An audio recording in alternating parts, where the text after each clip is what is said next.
శ్రీ వాసవి కన్యకా పరమేశ్వరి అమ్మవారి జన్మస్థలంగా ఆమె భక్తులకు పరమ పవిత్ర క్షేత్రంగా ఉన్న పశ్చిమ గోదావరి జిల్లా పెనుగొండకు తమిళనాడు భక్తులు ప్రత్యేక రైల్లో తరలివచ్చారు.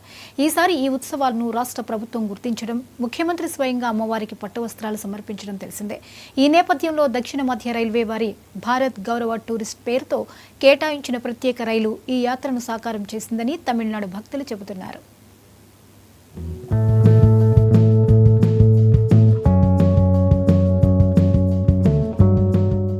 శ్రీ వాసవి కన్యకా పరమేశ్వరి అమ్మవారి జన్మస్థలమైన పెనుగొండలో ఈ సంవత్సరం వేడుకలు ఘనంగా జరిగాయి.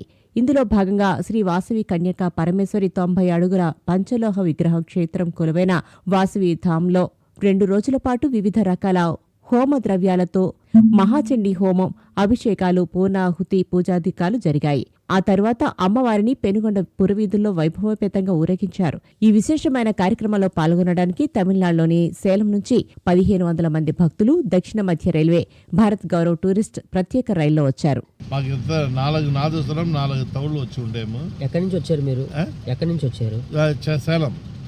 సేలం నుంచి వచ్చాము. మన హెడ్ వచ్చి ఏతాపూర్, అంతా సేలం గ్రూప్.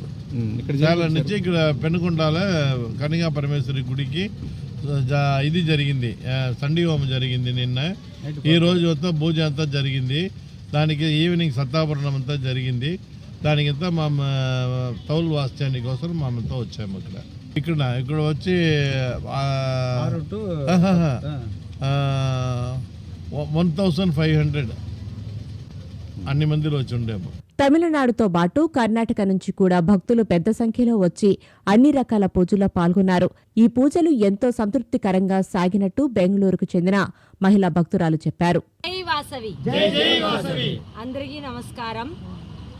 నా పేరు బాల త్రిపుర సుందరి. నేను బెంగళూరు నుంచి వస్తూ ఉన్నాను. పెనుగొండ జన్మభూమి యాత్ర అట్లా అనేసి ఏర్పాటు చేసి ఇక్కడ పెనుగొండ మానగరంలో వాసవి కన్యకా పరమేశ్వరి అమ్మవారు దేవస్థానానికి మేమందరూ వచ్చిన్నాము. మేము వచ్చి 2 days అయింది. ఇక్కడ 2 daysగా అన్ని కార్యక్రమాలు బాగా జరిగింది. దాంట్లో ఏమేమి జరిగింది అట్లా అంటే 102 గోత్ర పూజ, దంపతి పూజలు, దగ్గర ఒక 500 దంపతులు దాంట్లో పార్టిసిపేట్ చేసినారు. దాని వెనక మహాచండీ యాగం నడిచింది. అమ్మవారికి అభిషేకాలు నడిచింది. వెనక ఊరే మెచ్చే విధంగా ఊరు మెరవణ, దేవుడు మెరవణ, పల్లాక్క వెంట పూ పల్లాక్క వెంట చేరి అంతా జరిగింది.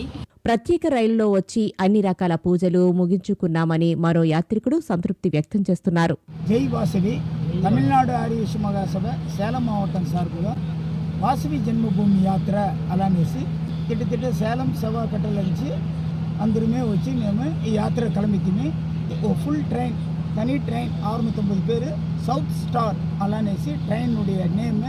ఇది వచ్చి గవర్నమెంట్లో స్పెషల్ ట్రైన్గా మనకు అప్రూవల్ చేసి మనకి ఇసిరి దాంట్లో బుక్ చేసి విత్ ప్యాంట్రీ కారు అంటే మేమంతా అందరమే వేసి దాంట్లో వచ్చి మేము పయనం చేసి ఇక్కడ వచ్చి బెనుగుండాకి మేము వచ్చి 13th మార్నింగ్ వచ్చి 13, 14 2 days ఇక్కడ వచ్చి నిండుగా ఫంక్షన్స్ చేసి దాంట్లో ఫస్ట్ ఫంక్షన్ హోమాద పూజ, దాని చండీ హోమం.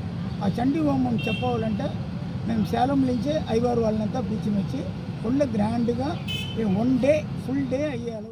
రైలు రాకపోకల విషయంలోనూ అందరూ సురక్షితంగా దిగటానికి, తిరుగు ప్రయాణానికి తణుకు రైల్వే స్టేషన్లో అన్ని జాగ్రత్తలు తీసుకున్నామని తణుకు స్టేషన్ మాస్టర్ మీడియాకు చెప్పారు. 13వ తేదీన తమిళనాడు రాష్ట్రం నుంచి చాలామంది ఆర్యవైశ్య సమాజ వర్గానికి చెందిన భక్తులు మన తణుకు సమీపంలోని పెనుగొండ వాసవి కన్యకా క్షేత్రానికి దర్శనార్థమే వచ్చారు.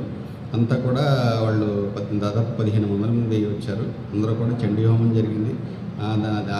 మాతను దర్శించుకొని హోమాల్లో పాల్పంచుకొని మళ్ళీ ఈరోజు వాళ్ళకి తిరుగు ప్రయాణం అయ్యారు. ఈ విషయంగా భక్తులందరూ కూడా చాలా సంతోషం వ్యక్తం చేశారు. రెండోది దక్షిణ మధ్య రైల్వేకి వాళ్ళు ఎంతో కృతజ్ఞతలు చెప్పారు. వాళ్ళకి ఎటువంటి ఇబ్బంది లేకుండా అన్ని రకాలుగా ప్రయాణ సౌకర్యం కల్పించేందుకు వాళ్ళు ధన్యవాదాలు చెప్పారు. ఇలా పెనుగొండ వాసవి కన్యకా పరమేశ్వర ఆలయానికి ఏర్పాటు చేసిన భారత్ గౌరవ్ టూరిస్ట్ ప్రత్యేక రైల్లో వచ్చిన తమకు తణుకు స్టేషన్లో స్వాగత, వీడ్కోలు ఏర్పాట్లు బాగా జరిగాయంటూ ప్రయాణికులు తణుకు స్టేషన్ మాస్టర్కు కృతజ్ఞతలు చెప్పారు.